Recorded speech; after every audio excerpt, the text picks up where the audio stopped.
All right, we're going to go ahead and get started. Thanks, everybody, for coming out. There's some new faces here. We have folks, Gig Tank just started with Collab, so they're using the space over there, which is why all the pizza's in this room again. And they'll be here all summer. You should meet them any chance you get. There's a Chambliss Startup Social tonight on floor 5. I think it starts about 5:30, and it's in combination with Collab Spring Accelerator Pitch Night. So you could come out, meet the teams, see what they're working on. They're doing some cool stuff. We've also got some visiting scholars from the University of North Carolina. Which one? Chapel Hill, okay. And they're going to be working on kind of research around the gig economy in Chattanooga over the summer, which will be great too. So as usual, we want to thank our sponsors, Lamppost Group, Carbon 5, Society of Work, Collab, EPB, University of Tennessee, Chattanooga, Open Table, and of course Enterprise Center, which provides the space we're in here. I thought we were skipping all these. You can catch this on a live stream if you aren't able to make it to lunch one week. That's just youtube.com/c/childevs/live. And then, of course, follow us on Instagram, Twitter, and join the meetup. And I do ask, for those of you who are here from Gig Tank, you're welcome to attend Chavez. We'd love to have you. But please join the meetup and RSVP so we know how much pizza to buy every week. That's kind of a hard thing to do if we don't have you on the RSVP list. There's a bunch of other meetups, again, especially if you're new to town. Chattanooga Data Science, there's a whole list. All these slides are available, linked from our website. You can go. These are all clickable links. There's a great technology community in Chattanooga. And with that, I'm going to turn it over to Micah, who's going to be talking about Apache Mesos. So. Yep, we're good? Okay. Well, thanks everybody for coming. It's fun to see everybody here. I'm Micah Hausler. I've been fortunate to be able to play with and work with Apache Mesos. And so, without further ado, let's get started. So I want to start this with a short story. And it's about you. And you work for a startup. Hypothetical story. And this startup may or may not be green-colored logo. But maybe it's not. Maybe you just work for a startup that sells T-shirts. And they might look like this. They might look like all kinds of other things. At this startup, they have a website, right? And to deploy this website, there's a thing called DevOps. And so in this story, you are the DevOps, the developer operations. So you make sure things stay online, things get run. So your company is moving along, selling T-shirts is great. All of a sudden, you have an 8 a.m. meeting tomorrow with the marketing team, and it goes something like this. We need a portal that can be updated constantly and provide customers and partners with an interactive experience to promote our brand. And you're like, what's a portal? So you need to do something else besides your website, and you're running a second site. You already have a process, right? You have Docker and, for your builds and development and Vagrant, and then you push to GitHub or Bitbucket or whatever. And you're using DevOpsy tools that are cool like Puppet, Chef, Stack, SaltStack, Ansible. And then you deploy to servers. It's great. But it has to change here when you run a second site. And the last thing you want as an operator, as a developer and an operator, is to perform duplicate work. You don't want to have to copy and paste configs and change values for deployment. So, kind of an architectural view, we have happy web servers running your site. And we have a happy database that's happily serving your site. But adding this portal, say we're running it in a different server because we want service isolation and we want better separation. But all of a sudden, that portal's not getting used all that much. So this is a pretty good description of the present situation, right? Like we have some servers that are being like pretty steadily used, and then we have some that are not really being used much at all. This is what we would like. We'd like to have everything packed in tightly. So essentially, we'd like to go from this to something like this. We'd like to cut out that whole extra server. So this is kind of where we started introducing Mesos. Mesos was started as a research project in 2010 out of UC Berkeley. The project, or the paper lead, Benjamin Hindeman,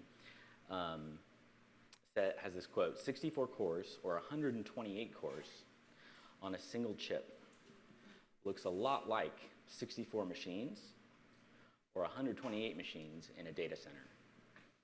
So essentially, conceptually, you're moving from having your operating system be on a single machine to your data center as an operating system, and assigning resources to different computers rather than to different cores like your Linux kernel might do. So how does this actually work? Well, we start out with a master. We have a Mesos master process. And then we have slave nodes that check in with the master and actually run these tasks. So that's great, but we all know computers fail, right? Your hard drive dies, memory dies, goes bad, power failure. So what do we do about slave failure? Mesos accounts for this. So when machines go up in flames, these processes get spun up on other machines. And what about master failure? Because master is just another machine, right? The way Mesos handles this is having standby masters. It uses Zookeeper for election and master election. So when one of your masters goes up in flames, another standby takes over. So that's all awesome. But how do you actually get stuff running on Mesos? There's a scheduler API. So the way this essentially works is we've got, like we had before, our master process and our slaves and n amount of slaves. We have a framework that talks to our Mesos master. So when slaves check in to the Mesos master, they say, hey, I'm this slave, this is my host name, I've got this many CPUs, I've got this much memory, I've got this much disk, I have these ports available that I can serve stuff on. And then the Mesos master says, I have these resources available to the framework. So on your framework, when you initiate a job 1 or job 2, the framework then says, hey master, run task 1 on slave 1 and give it 2 CPUs and 1 gigabyte of memory. Run task 2 on slave 1 with 1 CPU and 2 gigabytes of memory. Those tasks get then sent down to the slave to be run and are run. So that's, again, this is all very cool, cool conceptually. But what are the available frameworks? Like, how do you actually, what's the real bones of this? There's a number of frameworks. Some of the most popular are up here. Marathon is a very hugely popular framework. Aurora is another Apache project that is a framework for Apache Mesos. Kronos is another these are all open source. Kronos is a distributed cron for running tasks on some machine somewhere, but running them on a certain time schedule. You can actually run Cassandra as a framework. Same with Jenkins. So if you have build jobs or slaves that you want to dynamically spin up, and you need them spun up somewhere, you can have Jenkins talk to Mesos and say, hey, start up this job somewhere on one of my machines with this much resources. So let's do a little demo.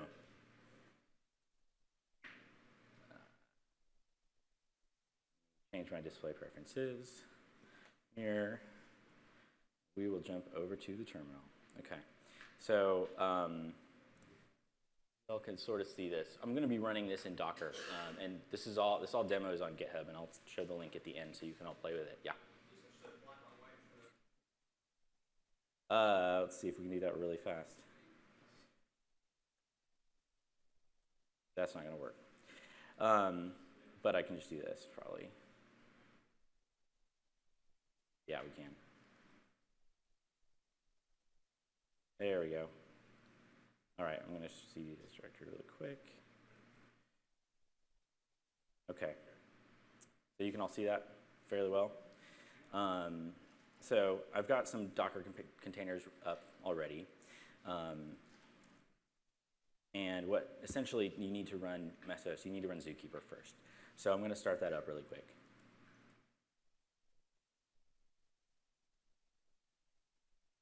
So that's going to start in the background.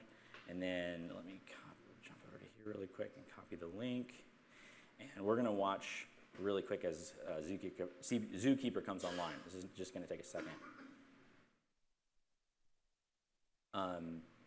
So like I said, Zookeeper is used for master election. It's also used by Marathon, which will show for if you want to have HA for Marathon as well, you can have master election for that high availability. This is a project called Exhibitor. It's by Netflix for operating Zookeeper. Zookeeper configs can be kind of a lot of work, and Exhibitor takes some of the pain out of it and adds a nice web interface. So as this node is starting up, we'll just wait one more second. I'm going to go over in this other tab. Oh, not there.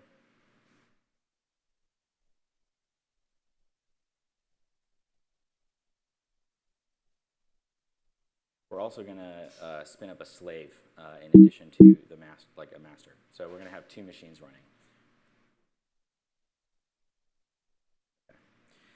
All right, so our Zookeeper is up and serving. We're now going to start, now that Zookeeper is up and running, we can start Mesos. If we started it before Zookeeper is up, we'd have some problems. Okay, so what I just did was I started the Mesos master, Mesos slave process, Marathon the framework, and another tool called Mesos DNS. Mesos DNS looks at Mesos master and says what jobs are running, and then produces DNS records for those jobs. Task name dot framework name dot Mesos. So I'll show that in a second. But that's essentially what that's doing. And the reason that that's really helpful is within your cluster, you can point your cluster at that DNS service and easily figure out what's running where. Start the slave on the second node. Make sure everything's running. Yep, everything's running. So I'm going to copy my links just because it's easier. I'm now going to run a quick little script that will update both these nodes to look at the DNS server running on them for their DNS. So that when you query on the server itself, where is master.mesos, it will report it correctly. So now that Mesos is up, let's take a look at its web UI. This is, if you can all see this, Mesos Master's web UI. So it's pretty basic, but it does give you a good idea of what's going on. Right now we've got 2 slaves activated. Here's how much CPU is available in total to us, how much memory, and how much disk space. We can look at our slaves. We got slave 0 and slave 1 operating on these IPs, and this is how many resources each one of them has. Frameworks view, we can see our active frameworks. And right now we have Marathon running. So I'm going to open that really quick.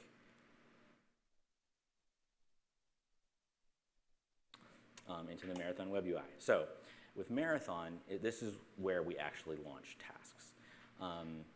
As I've been playing around with this, I've been just really impressed with both Mesos and Marathon and the facilities they have for applications and just for running things. So if we wanted to start a new application in the UI, we could with Marathon. If we said, okay, our ID is SHA-dev site, and we want this many resources for it, and we want to run this Docker container, we could do that.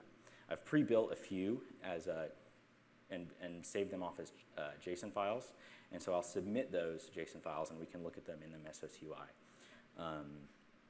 So let me get those really quick. I'm going to create one first that's just going to be a small website, say. Okay, so what I did was submitted a JSON blob to Marathon, and it spat back, said, hey, I'm going to run that. So right here we can see that that application is deploying in Marathon. If I go ahead and click it, it will say I'm running these 2 copies of that service you requested.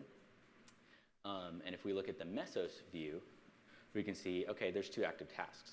Now you notice that in Marathon, these weren't showing up as actually active yet, started but not healthy. And that's because these have a health check. So in the configuration, I configured it such that it's looking for index HTML, and once it hits index HTML and gets like a 200 response, it will mark that task as healthy. And that takes just a second. In the Mesos UI, we can go over and actually look at the logs of this output, or of this task, and see, okay, it's up and running, and in a second, we'll see our health check show up in Marathon. So there's that health check. We got a get index HTML, and it was 200. So now these tasks show up as healthy. Well, that's great. We've got 2 tasks running, and here's the IP, and here's the port number. So if I click on that in here, that will send me over to that task, and it's just running the Squid logo. Well, that happens to be cool. That's an old Squid logo, but it still works. But when we really want to be able to serve this, right? So we need a load balancer in front.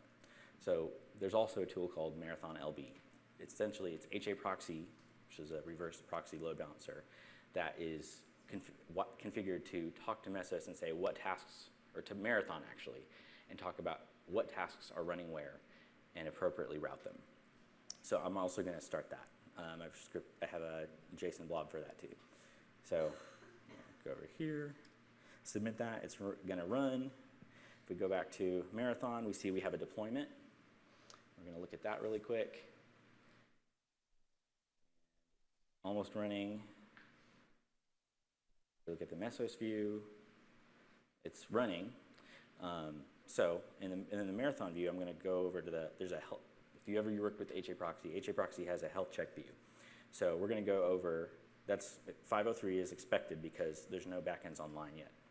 But when we go to HA proxy stats, we'll see the HA proxy health page. And down at the bottom, you see the Squid application, and it shows our 2 workers running as green. That means they're active up. So now I've already mapped, when I go over to the Marathon, that Squid application that I made has this label on it. And that label is called, where did it show that? It was showing it on the, oh, it's, you know what? It's squished. So it didn't show it for you guys. Right there, if you can see that.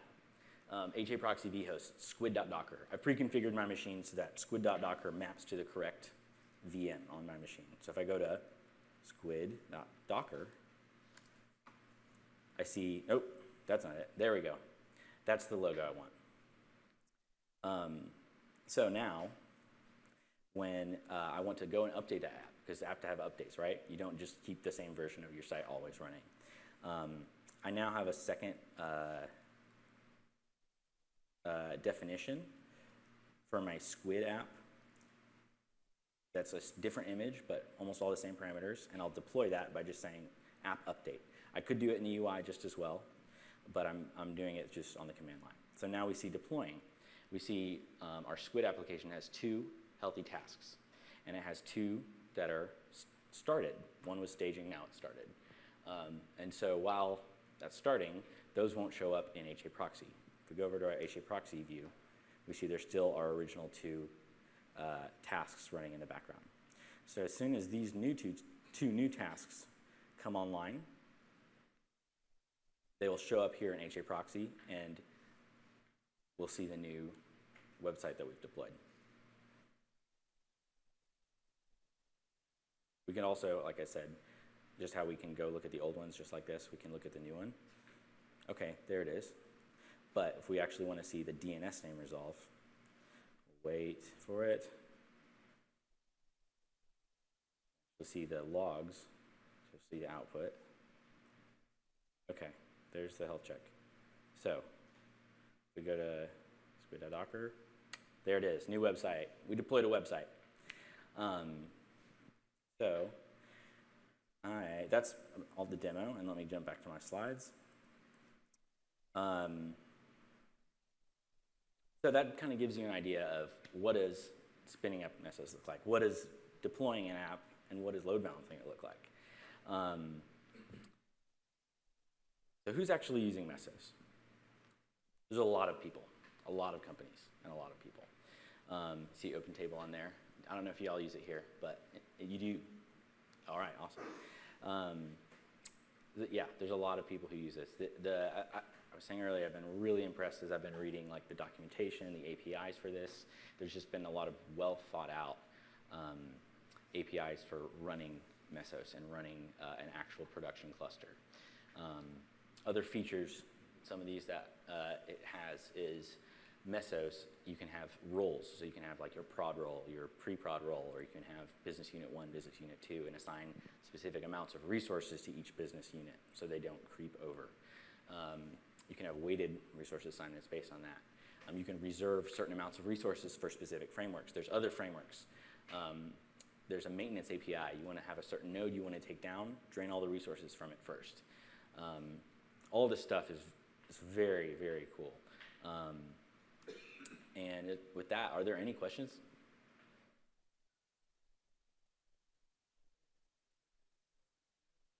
It does not. You need something like GlusterFS or some other storage manager for that. It can run on, those can run on top of this, but yeah, you would need a separate system for that.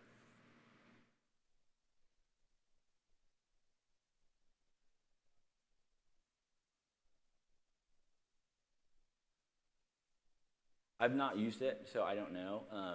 Mesosphere is a company that sells a commercially supported version of Mesos, and they do have a free version that's the DCOS, Data Center Operating System, that you can install on Amazon with CloudFormation templates, so it takes 5 minutes to set up and play around with that. And they do post their marathon, or their marathon templates for running Cassandra on GitHub. So you can play around with that, but I don't know the specifics.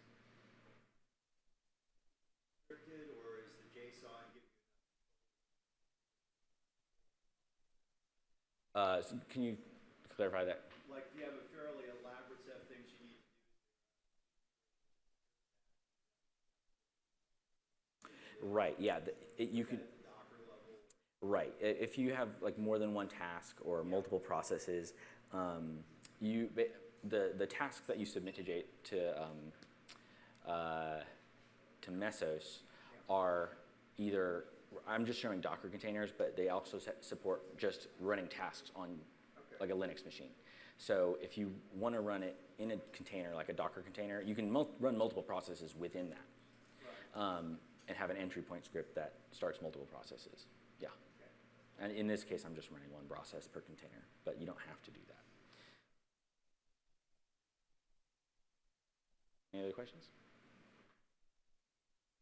Well, here's the links. I'll post a link to the slide deck on the Meetup page, so you can see these links. But my GitHub has that demo that we ran through, plus more. I can maybe after this show, Kronos is another framework for running that cron. You actually run Kronos on Marathon that talks to Mesos. But that's all I have for today. So thanks. I work for Squid now. Squid's hiring. If you're looking for work, you should apply. Thanks for being here today.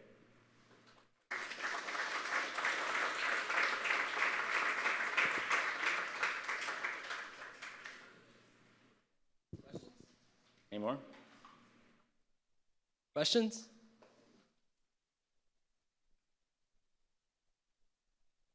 Wow, that must have been a really great presentation. All right, well, see y'all next week. Thanks a lot.